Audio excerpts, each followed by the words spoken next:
These Pennsylvania forest trails are some of the best spots to go off-roading within a relatively short distance of New York City.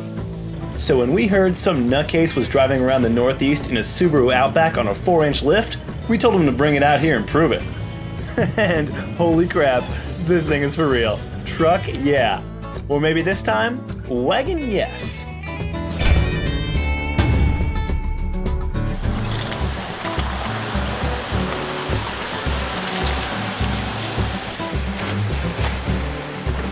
When I first moved to Japan and wanted to get into off-roading, I bought a 4-door Wrangler in 07 when they first came out.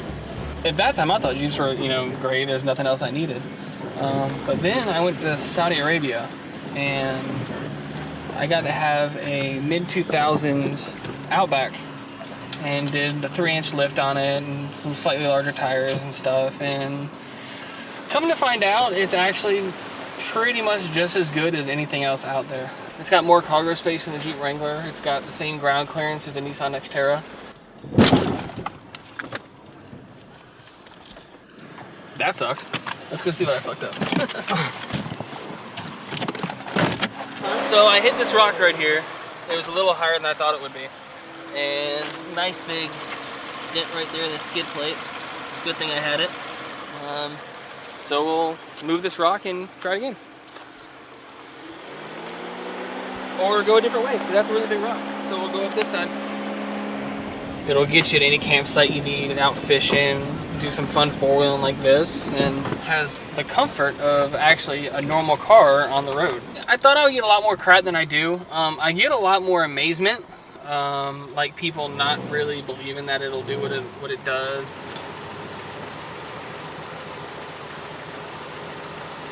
Alright, so back that way somewhere, we hit some pretty gnarly mud holes with a lot of rocks on the bottom. It appeared as though one got hold of the exhaust.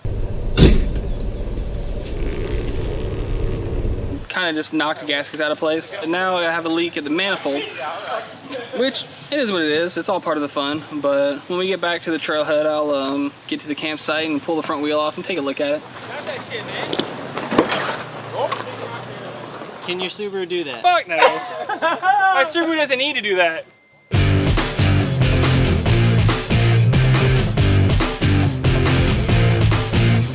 Obviously, if I wanted to do rock crawling and stuff like that, I would never get a Subaru. But for an everyday normal person, they're highly underrated and very capable vehicles.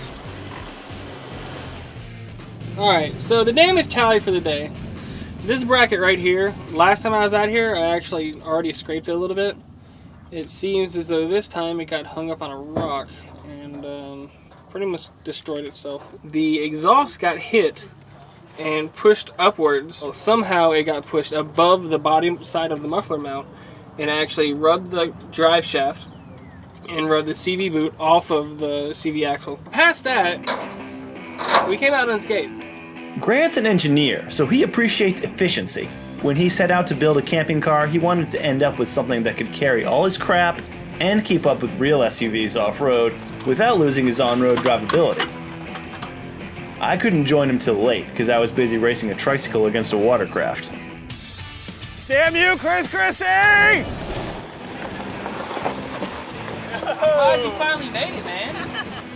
It took you so long. Oh, it's been a big old day. Man. Good to see you, man. Glad you finally made it back. We set up camp and I passed out in the 4Runner.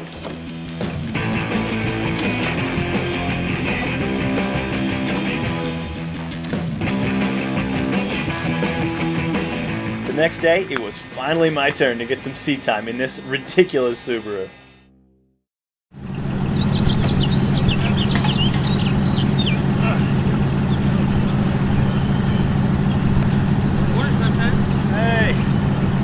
So for those of you watching at home, the tires on this thing are pretty aggressive. That's like 29-inch, the 29-inch Cooper Discovery AT3s. Yeah, and very good tires. Love them. It's got a good bite to it, and you wouldn't see it on most Outbacks.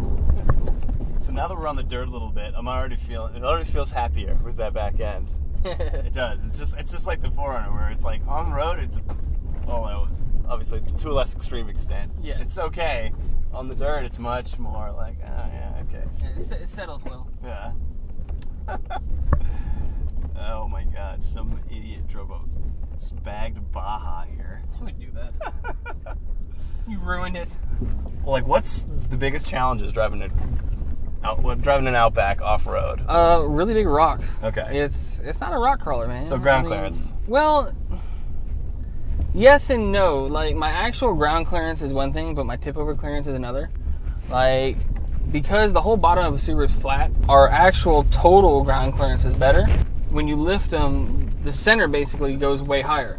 So you have a bigger tip over clearance. So if you go over a rock, you have clearance for it. Whereas when I go over a rock, I have to make sure that I didn't slam down on my sides because nobody makes rock rails yet. Does the CVT give you issues off road, or No. it's been all right? The CVT is actually, in my opinion, one of the coolest parts about this car because they put something in the Outback now called X mode. I believe it was in the Forester's last generation. I think so too. When you engage X mode, it actually kicks down the gear ratio to a low range in first and second gear when you're in the manual with paddle shifters.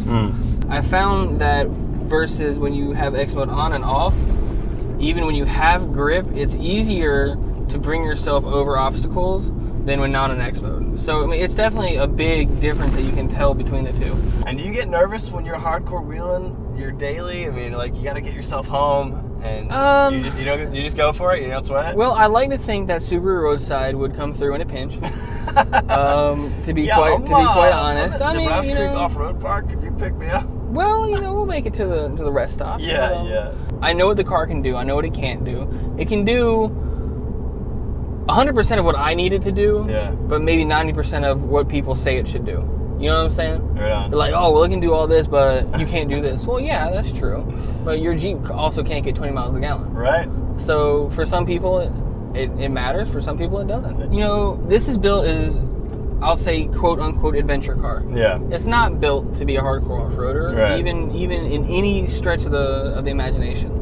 So the fact that it can go down pretty much any class 4 road, go down most trails that you'll find, get you to the boat dock, get you to the campsite, to the hunt site. Right. I mean, that's what really matters. Plus, it's comfortable. The adaptive cruise control. You can just sit back. It follows the car in front of you. Yeah. I mean, it's true. You're making a pretty strong case. You can't complain. And not lane departure warning. See, it keeps you on your toes.